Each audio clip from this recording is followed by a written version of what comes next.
In this video, we will explore everyone who was executed in the month of February.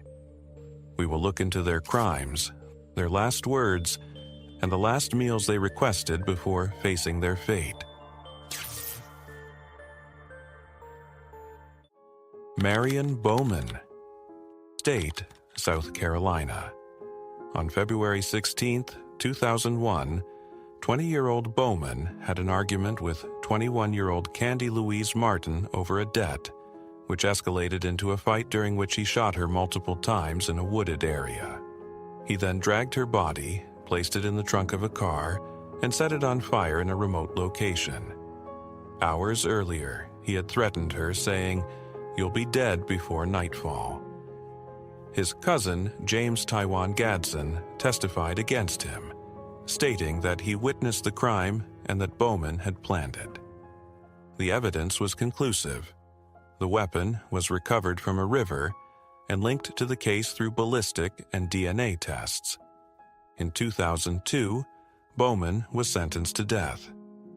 Over the years, he has maintained his innocence, claiming evidence was concealed and that racism played a role in his defense.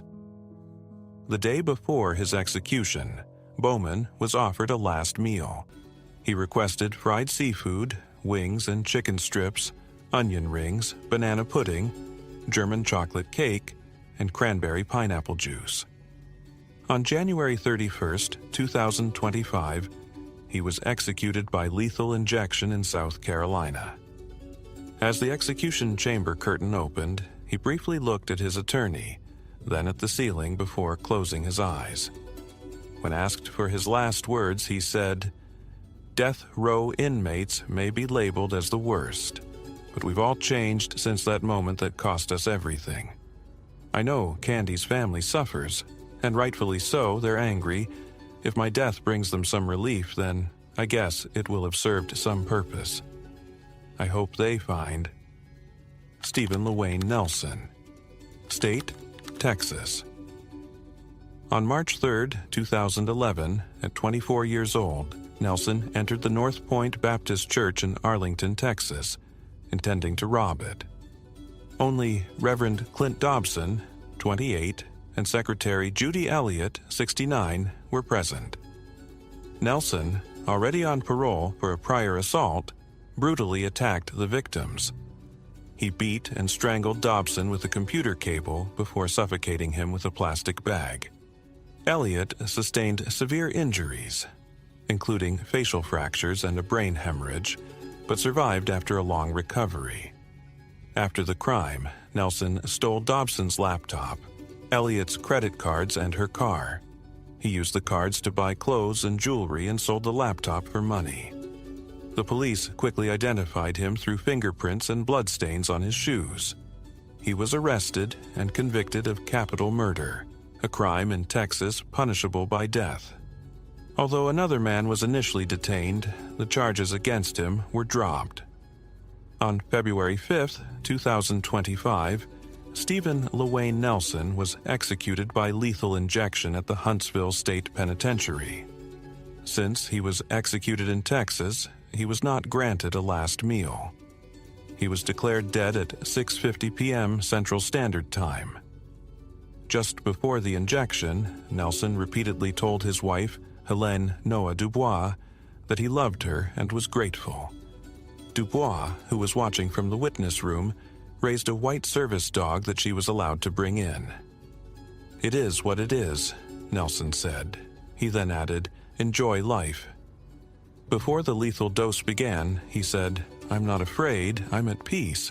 Let's ride, Warden." When the pentobarbital started to take effect, he told his wife, "Let me sleep." His last word was, "Love," before gasping twice and trying to catch his breath.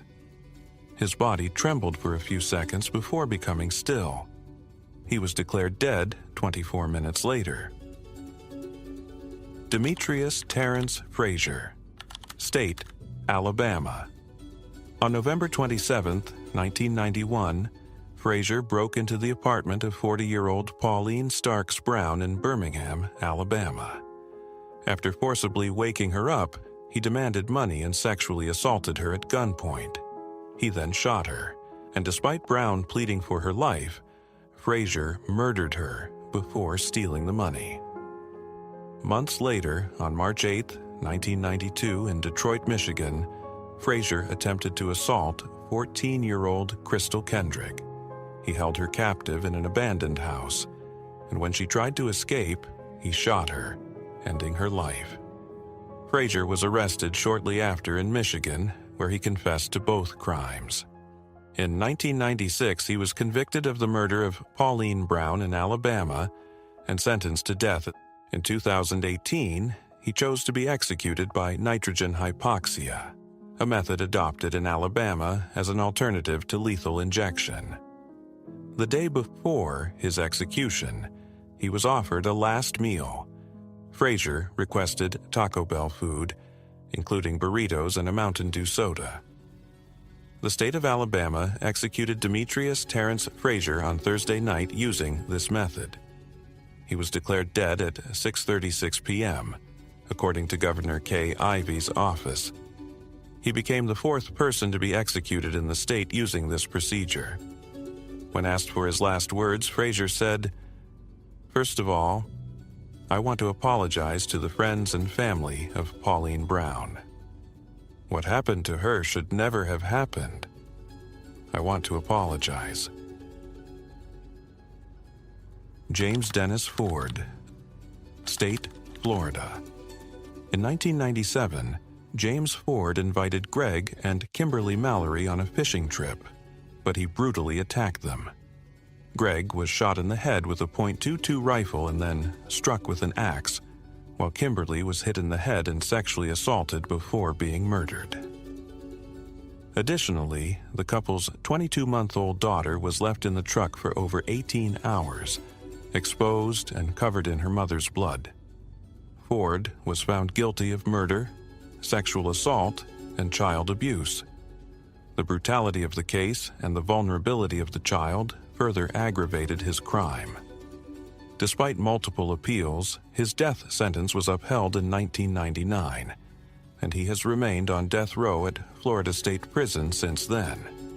In recent years, the application of the death penalty in Florida has been inconsistent. In 2024, only one execution took place, in contrast to the 6 carried out in 2023. However, Governor Ron DeSantis signed Ford's execution order, marking the end of a period of inactivity in the state. The day before his execution, he was offered a last meal. Ford requested steak, macaroni and cheese, fried okra, sweet potato, pumpkin pie, and sweet tea. When asked for his last words, James Dennis Ford had nothing to say on Thursday night while lying strapped to a gurney before the 25 witnesses present. However, the Department of Prisons reported that Ford wrote a message on paper, which read, "Hugs, prayers, love. God bless you all." Richard Lee Tobler, State, Texas. In November 2004, Richard Lee Tobler murdered Muhammad Ramouni, a nightclub manager, and his friend Zed in Ken, Texas. Tobler, along with his accomplice Timothy Don Payne, lured Ramouni under the pretense of selling him sound equipment.